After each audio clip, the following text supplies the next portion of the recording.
میدونی بدترین حس دنیا چیه؟ اینه که همه فکر کنن تو قوی، اما هیچ کدوم ندونن قوی بودن گاهی از 1000 تا درد هم دردناکتره. من مهدیم، 42 سالمه، اهل کرجم و اگه بخوام راستش رو بگم خستم. نه از زندگی، نه از کار، از قوی بودن، از اینکه یه عمر فقط دویدم برای بقیه. بچه که بودم همیشه بابام مریض بود، یه مرد لاغر با چشمهای خسته. مامانم هر روز توی خونه کار میکرد، لباس مردمو میدوخت تا خرج داروهای بابا جور بشه. من پسر بزرگ بودم، یعنی از همون بچگی یه چیزی توی گوشم میخوندن که مهدی، تو مرد خونه ای، باید محکم باشی.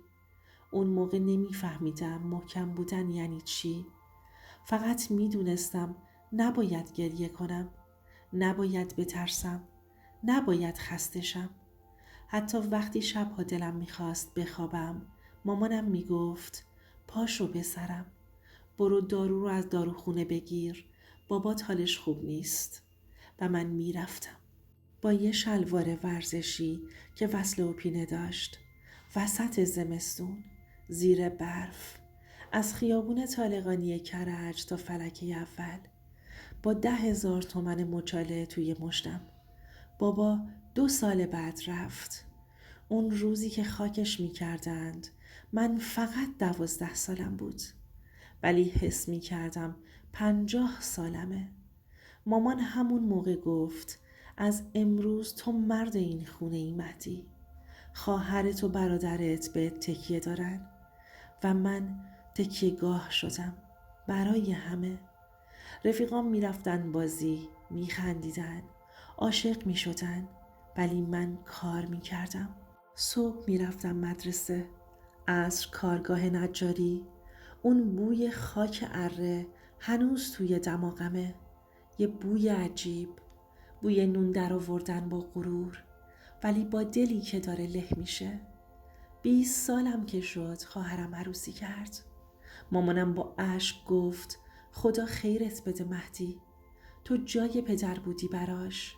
اون شب همه خوشحال بودن جز من، چون تازه فهمیدم من فقط پله بودم برای بالا رفتن بقیه. بعد خودم ازدواج کردم. دختر همسایمون بود، نرگس. دختر خوبی بود، مهربون ولی کم حرف. همیشه میگفت مهدی یکم به خودت برس، همیشه خسته ای، همیشه تو فکری. من میخندیدم و میگفتم آدم وقتی مسئولیت داره نمیتونه خسته شه، ولی نمیدونستم یه روزی میرسه که همین خستگی منو از پا در میاره. 30 سالم که شد یه خونه کوچیک اجاره کردیم تو حصارک. پسرم امیر به دنیا اومد، قشنگترین اتفاق زندگیم. ولی همون موقع اخراج شدم. کارخونه تعطیل شد. یه مدت مسافرکشی می کردم با یه پراید قرضی. بعد رفتم مغازه دوستم کمک کارش. هر روز از صبح تا شب تو خیابون بودم. برف، گرما، ترافیک، دود. اما یه چیز همیشه ثابت بود. من قوی بودم، یا حداقل همه فکر می‌کردن قویم. خواهرم هر وقت مشکل داشت زنگ می‌زد. داداش، شوهرم بیکار شده، یکم کمکمون کن. برادرم میگفت مهدی، وام گرفتم، ضامن میشی؟ مامانم هم که میگفت پسرم، تو همیشه پشت مایی، خدا عمرت بده. و من لبخند میزدم و میگفتم باشه مادر، نگران نباش. اما ته دلم یه چیزی هر روز خاموشتر میشد. نرگس کم کم ازم فاصله گرفت. میگفت همیشه خسته ای، همیشه بیحالی. من نمیفهمیدم مگه برای کی دارم میدوام؟ برای همینا؟ نه. یه روز دعوامون شد. گفت مهدی، تو فقط وظیفه هات رو زندگی میکنی اما خودت رو نه. اون جمله بد جوری توی ذهنم موند، چون راست میگفت. من یادم رفته بود خودم کیم. میدونی دردش کجاست؟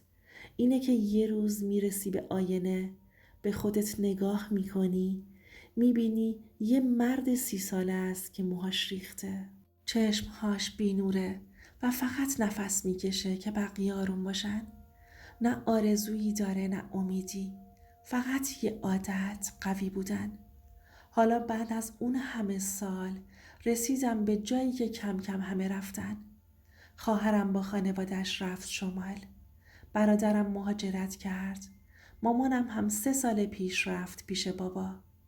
نرگس هم خسته شد. رفت دنبال زندگی خودش. پسرم امیر هم باهاش رفت. حالا 10 سالشه و فقط بعضی وقتا زنگ میزنه و من موندم توی یه خونه کوچیک اجاره‌ای، یه مبل پاره، یه تلویزیون قدیمی و یه عالم خاطره که نمیذارن بخوابم. یه شب نشسته بودم کنار پنجره، سیگارم خاموش شد.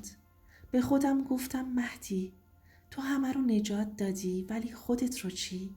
کی قراره تو رو نجات بده؟ گاهی وقتا سکوت خونه از 1000 تا فریاد دردناکتره.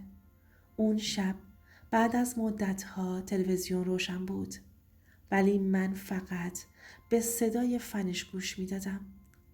یه استکان چای سرد رو میز بود، کنارش عکس امیر با لبخندی که هر بار نگاهش می کنم دلم می لرزه. دلم براش تنگ شده بود، واسه همون شبا که رو پام می خوابید. دست کوچیکش رو میذاش رو سینم و میگفت بابا تو قوی ترین مرد دنیایی. اون موقع اون جمله برام افتخار بود. الان شده زخم، چون میفهمم قوی ترین مرد دنیا هم اگه یه بار بغلش نکنی یه روز از درون میپاشه. یه مدت با خودم لج کرده بودم. نمیرفتم کسی رو ببینم. جواب تلفن رو نمیدادم. رفیقام میگفتند بیا بیرون یه دوری بزنیم. من میگفتم سرم شلوغه. ولی راستش از آدمو خسته بودم. از نگاه هایی که همیشه ازم انتظار داشتن. از جمله هایی مثل تو که همیشه یه کاریش میکنی مهدی. تو مرد قوی. قوی بودم؟ نه. فقط بلد بودم خودمو پنهون کنم. یه شب بعد از یه روز کاری سخت رفتم پیاده روی توی پارک ملا صدرا. ساعت حدود 11 شب بود. هوا خنک ولی ذهنم داغ. دیدم یه پسر جوون با پدرش نشسته رو نیمکت. دارن با هم میخندن. اون صحنه یه چیزی رو تو دلم شکست. با خودم گفتم مهدی یادت میاد آخرین باری که با امیر خندیدی کی بود؟ یادم نمی اومد. فقط یادم بود همیشه عجله داشتم. کار، قسط، قبض، وام، قول.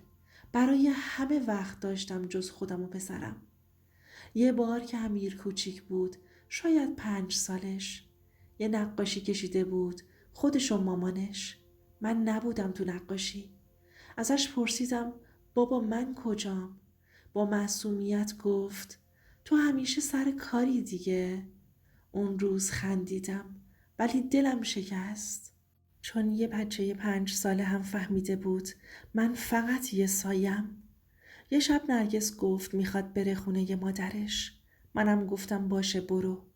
ولی رفتنش همیشگی شد. بدون دعوا، بدون خداحافظی. فقط یه پیام فرستاد مهدی خستم، دیگه نمیتونم اینطوری زندگی کنم. اون شب تا صبح بیدار موندم. نه از ناراحتی، از حیرت. چون با خودم گفتم یعنی قوی بودن هم خسته کننده است. فرداش رفتم سر کار. هیچ کس نفهمید حالم چجوریه. تو مسیر برگشت کنار ترمینال یه مرد نشسته بود با یه ترازوی دستی. روی تابلوی کوچیکش نوشته بود وزن دلت رو اندازه بگیر. لبخند زدم ولی ته دلم لرزید. رفتم جلو و گفتم آقا وزن دل منو هم بگیر. خندید و گفت دلت زیادی سنگینه پسر، این ترازو کم میاره. اون جمله عجیب بود. یه پیرمرد توی چند ثانیه فهمید چیزی که بقیه سالها نفهمیدن. روز بعدش تصمیم گرفتم برم سراغ دفتر قدیمیم. همون دفتر چوبی که از دوران نجاری نگهش داشتم. یک کاغذ تا خورده لاش بود. به خط بچگی خودم نوشته بودم: میخوام وقتی که بزرگ شدم قوی باشم تا کسی ناراحت نباشه. اشک تو چشمام جمع شد. گفتم: آره کوچولوی من، قوی شدی، ولی دیگه هیچی ازت باقی نمونده. از اون شب یه چیزی توی من تغییر کرد. تصمیم گرفتم یه بار هم برای خودم قوی باشم، نه برای بقیه. شروع کردم صبحها بدوم توی همون پارک. یه دفتر جدید خریدم. شروع کردم به نوشتن. اولش سخت بود، ولی کم کم انگار داشتم دوباره خودم رو پیدا می کردم. مهدی بی صدا، مهدی خسته، داشت دوباره نفس می کشید. یه روز یه پیام از امیر اومد: بابا، میخوام بیام پیشت آخر هفته. دستام لرزید. وقتی اومد قد کشیده بود. صدای بم گرفته بود. ولی همون نگاه مهربون توی چشماش بود. گفت: بابا، مامان میگه تو هنوز مثل قبل کار میکنی.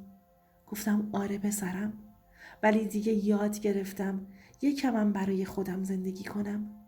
لبخند زد و گفت: بالاخره. اون شب با هم رفتیم پیاده روی. همون جا که سالها پیش اون پدر و پسر رو دیده بودم. منم خندیدم، با دلم، با حس زندگیم. میدونی چیه؟ گاهی باید یه عمر قوی بمونی تا یه روز بفهمی قوی بودن یعنی بلد بودن. زنده بمونی، نه فقط دووم آوردن. اما من هنوز تنهایی هامو دارم. هنوز خونم کوچیکه. هنوز قسط دارم. ولی دیگه خودمو گم نکردم. دیگه مهدی یه سایه نیست، یه آدمه. آدمی که بالاخره فهمیده حتی مردای قوی هم حق دارن گریه کنن. حق دارن بخندن. حق دارن برای خودشون نفس بکشن. یه شب زمستونی بود. هوا سرد. آسمون پر از مه و من با کاپشن خاکستری قدیمیم توی مسیر برگشت از کار از زیر پل فردیس رد می شدم. صدای ماشینا، بوغ‌ها، آدم‌هایی که عجله داشتند، همه می رفتند. ولی من نمی دونستم دارم به کجا برمیگردم. به خونه یا به 4 دیواری که فقط دیوار داشت، نه زندگی. همون جا بود که گوشیم زنگ خورد. شماره ناشناس. برداشتم. یه صدای مردونه گفت: آقای کریمی، من از بیمارستان امام علی تماس میگیرم. پسرتون تصادف کرده. نفسم برید. یه لحظه همه چی محو شد. فقط صدای قلبم رو میشنیدم که انگار داره توی سرم فریاد میزنه. پرسیدم: حالش چطوره؟ زنده است؟ گفت: بیاین سریع. خودش خوبه، فقط یه شکستگیه. دویدم. نمیدونم چطور رسیدم، ولی وقتی رسیدم تو اورژانس اونجا بود. امیر با سر باند پیچی شده. لبخند کوچیکش هنوز سر جاش بود. تا منو دید گفت: بابا، گفتم که قویم، نترس. اون لحظه انگار دنیا وایستاد. یه پسر کوچیک که یه روزی من بهش یاد داده بودم قوی باشه، حالا داشت همون حرف رو به خودم میزد. یه جرقه روشن شد توی دلم. قوی بودن یعنی همین. یعنی توی درد هم بخندی. بعد از اون شب خیلی چیزا برام تغییر کرد. نه اینکه یهو خوشبخت شم یا پولدار، نه. فقط نگاهم عوض شد. شروع کردم با امیر وقت گذروندن. باهاش فوتبال نگاه کردن. چای خوردن و حرف زدن. از هیچی و همه چی. یه شب ازم پرسید: بابا، اگه بتونی برگردی عقب چی کار میکنی؟ گفتم: برمیگشتم همون روزی که برای اولین بار گفتن تو باید قوی باشی و میگفتم: نه، من فقط یه بچم. بذارید یکم زندگی کنم. خندید و گفت: الانم دیر نیست بابا. اون جملش مثل یه نور افتاد وسط تاریکی ذهنم. آره، شاید هنوز دیر نیست برای خودم، برای زندگی، برای دوباره لبخند زدن. یه مدت بعد رفتم همون کارخونه‌ای که سالها پیش توش کار می‌کردم. درش باز بود، ولی دیگه کسی اونجا نبود. خاک گرفته، ساکت. روی دیوارا هنوز یادگاری هامون مونده بود. مهدی به اضافه رضا، رفیق تا ابد. لمسش کردم، گفتم رفیق، ابد زود تموم شد.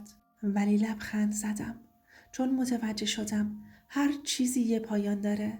ولی بعضی آدما خودشون پایان خودشونو میسازن. الان 3 ماه دارم توی کارگاه کوچیک مبل سازی کار میکنم. صاحبش یه جوون 25 ساله است، پر از شور و انگیزه. گاهی میشینم کنارش، با یه لبخند میگه استاد مهدی، شما چرا همیشه آرومین؟ میخندم و میگم چون فهمیدم آروم بودن همیشه یه جور قوی بودنه. اون نفهمید، ولی یه روزی میفهمه. وقتی از بس برای بقیه دوید، یادش بره خودش هم یه بقیه‌ای داره. یه روز عصر رفتم قبرستون. رفتم سر مزار بابا و مامان نشستم. به آسمون نگاه کردم و گفتم بابا، مامان، بالاخره یاد گرفتم قوی بودن یعنی چی؟ یه نسیم آروم اومد. یه گنجشک نشست روی سنگ قبر و من حس کردم شاید اونا دارن لبخند میزنن. برای اولین بار بعد از سالها دلم سبک شد. نه چون چیزی رو به دست آورده بودم، بلکه چون بالاخره خودم رو پیدا کرده بودم. میدونی، اگه یه روز حس کردی از بس قوی بودی، خسته شدی، بدون که تنها نیستی. یه دنیا آدم مثل تو هستن که شبها بی صدا بغض میکنن، ولی صبح باز لبخند میزنن. زندگی همیشه سخت میمونه، ولی گاهی فقط یه تصمیم، یه جرقه کوچیک کافیه تا از نو شروع کنی. دوست من، اگه تا اینجای داستان با من بودی، بدون که از ته دل قدردانتم. چون تو ثابت کردی هنوز آدم‌هایی هستند که با دل گوش میدن. اگه یه گوشه از این حرفا به دلت نشست، یه لایک کوچیک بزن تا بدونم تنها نیستم. تو کامنت ها بنویس تو آخرین بار کی حس کردی از قوی بودن خسته شدی؟ و اگه هنوز سابسکرایبم نکردی، الان وقتشه. چون اینجا قصه ماست، قصه آدم هایی که با وجود همه دردها هنوز قویان، اما این بار برای خودشون.